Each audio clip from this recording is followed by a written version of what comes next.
they found me. Run for it, Marty! All right, good day, everybody. What we've got today is we've got a shootout, if you will, or a comparison, a review between two happy model Mobula 6s, the Mobula 6 analog with a 400 watt analog VTX against the Mobula 6 HDzero with the HDzero 200 milliwatt VTX. Today's pretty windy day at the park that I'm going to try to go to.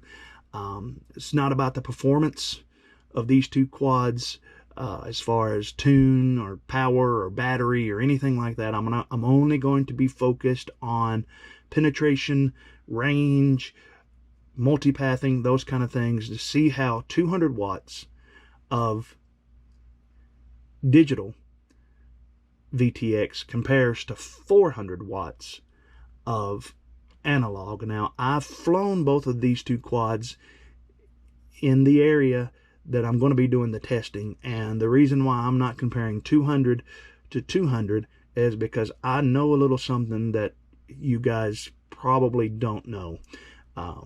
I do think it's not even close to fair comparing 200 milliwatts to 200 milliwatts on these whoops. Some will argue, well, that's probably because of the antenna on the Mobula. Well, this one doesn't have a great antenna either. Some would argue it's probably better than the little copper antenna. But let's go to the field and just take a look and see.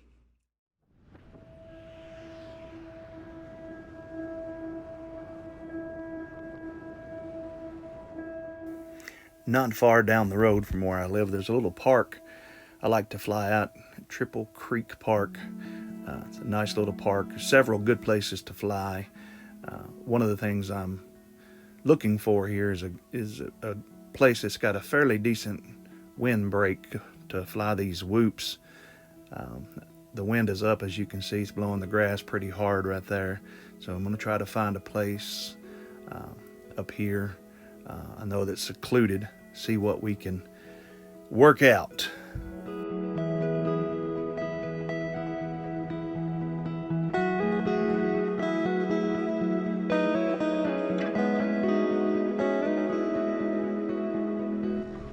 I'm out here at Triple Creek today. As you can see, it's kind of windy. The winds seem to have died down just a little bit here. Hopefully these little whoops will handle the wind, but we'll see. Thank you. First up is the HDzero whoop. Gonna fast forward here a little bit. Let's pick up the speed till we get down to the bottom. I had turned off the OSD in my goggles so I can see it myself. It's just not recording it in the DVR. So I'm slowing back down to regular speed here in the editing. We're going to end up going past these trees, but I'm noticing my RSSI is dropping down to 11 right in this area, and I'm getting RSSI critical. So in this instance, the VTX is outperforming the Express LRS. So you can see there's several trees in between myself and the quad at this time. We're going to speed back up, make our way back up to the Jeep, and next up will be the analog Mobula.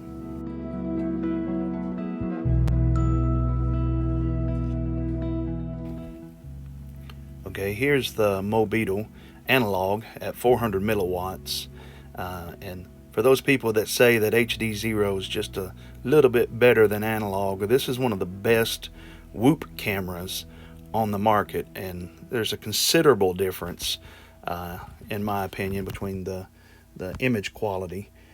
So we're getting down here in the area. We brought it back down to regular speed. Notice the white rolling line was starting to get some breakup here around this post, and it goes out pretty quick. And remember, we still had plenty of video.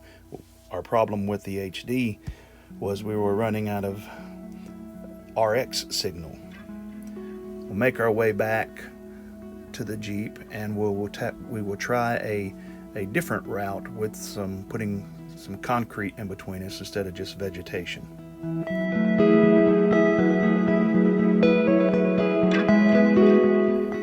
Okay, here we are with the HDzero. Once again, we're going to go to this building over here to the right. In between these two fences, there's a little bit of multipathing, not much, but we will slow it down to regular speed here. Notice we're picking up a little bit of multipathing, or a little bit of signal degradation. The wind almost blew me into the building there, so I'm going to stabilize myself and make my way around the building. You'll see that the signal begins to break up as I get behind the building. Still very flyable, in my opinion. As you'll see, difference in night and day.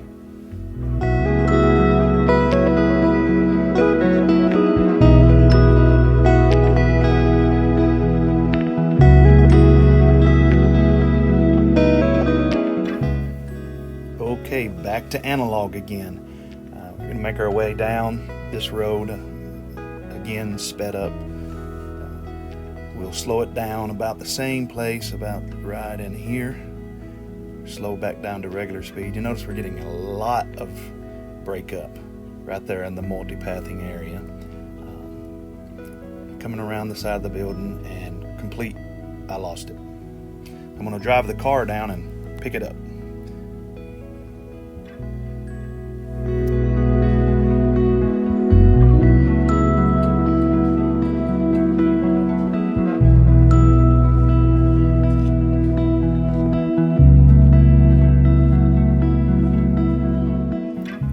Right in here, I put the goggles back on.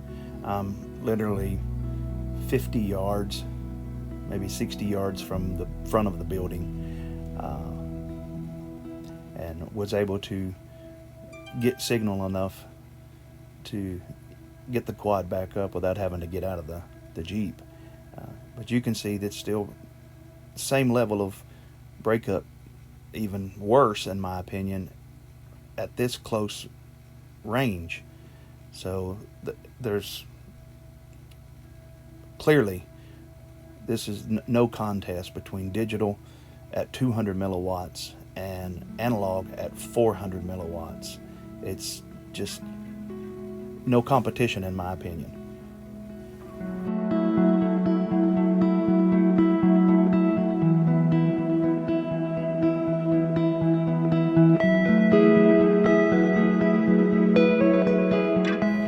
Now let's head down to one last place here in the park to do more of a range test, and we'll see how that goes and see just how much of a difference there is between digital and analog.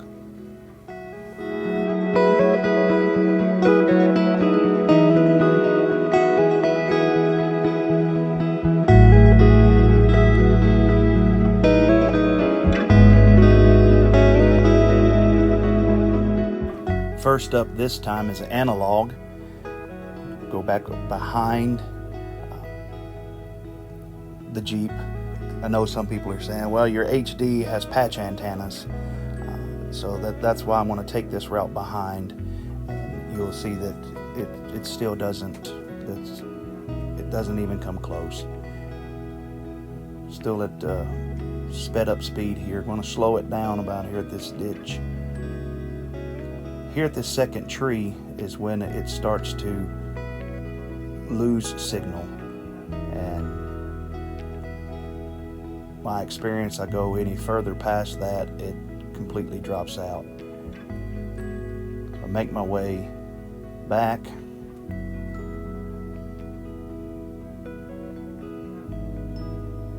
Notice the breakup coming back. It's continuous. Till about this point here, and then it clears up and we've sped back up. Take a right here to go literally back behind my head, back behind the way I'm facing. to let the HDzero be picked up by the Omnis solely. Make it up here, and it goes out pretty quick right up past these trees. Like I said, I've flown these areas before, so I'm familiar with the range that I'm getting out of analog and HD. So we're back to the vehicle, and we'll load up and get ready for the HD test.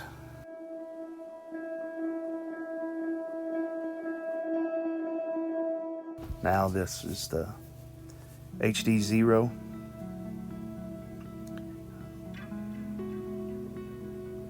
Wind's blowing.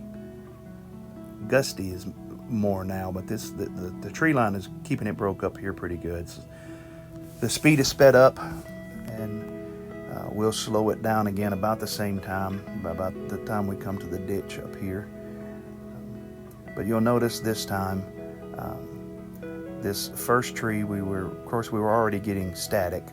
Then we started to get a lot of breakup right in this area here with analog. My experience, it goes completely to nothing in this area. I am able to keep on flying on past all of these trees, and it's the same situation that I run into the other time. Is get on around this curve and start running low on RSSI. Digital signal, video signal was still pretty good. So, in my opinion, that's definitive. Notice that it's clear on the way back.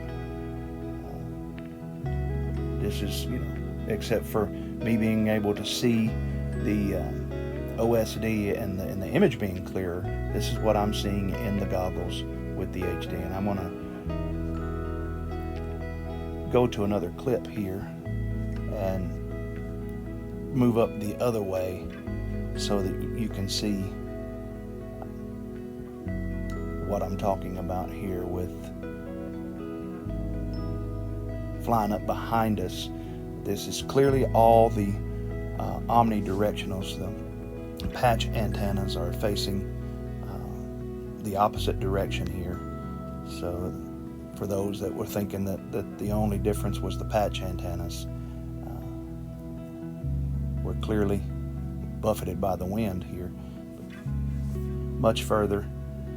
And once again, running into a situation where my RSSI gets low, and I bring the quad back because I don't want to get out and walk that far.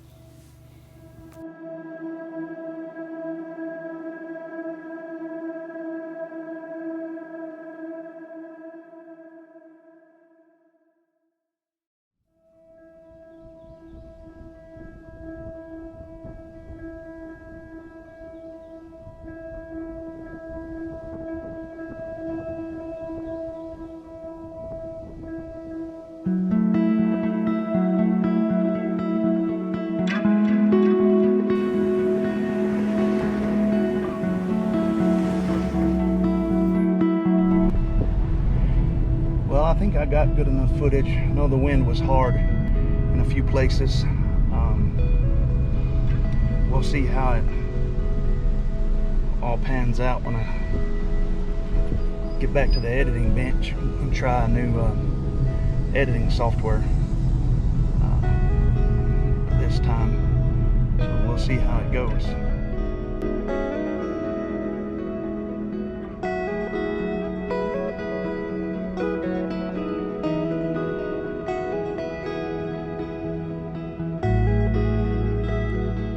Hopefully this video has given you enough information to draw the same conclusions that I have.